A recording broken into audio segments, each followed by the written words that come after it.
पुजरिया देखी ना सेवा खावा के गोर से भइल बा करिया बढ़ता बेचैनी बाबा मुश्किल भइल बा जीना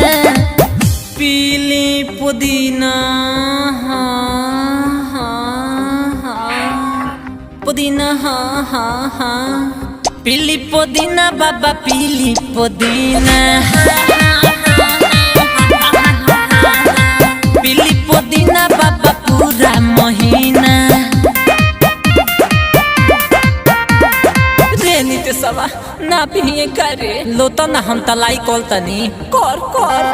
भंगिया धातुरवा के तना पियनी बोला दी भंगिया धातुरवा के तना पियनी बोला दी पीली पुदीना ना तो तू तो दे हबलोला दी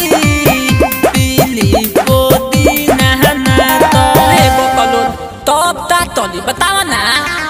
कहता नहीं भोले बाबा फोरिल कपरवा चौखट पे रौरा पटकिए के हो मानी जाई बात ना तो दे हम जानवा जटावा में रौरा लटकिए के हो। 1 मिनट पार्वती आ रहे हैं।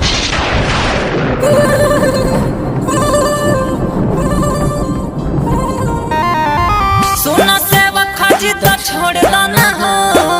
रितेश बोला मुआ तो नहीं घोर दाना हो सोना सेवा खाजी तो छोड़ दाना हो रितेश बोला मुआ तो नहीं घोर दाना हो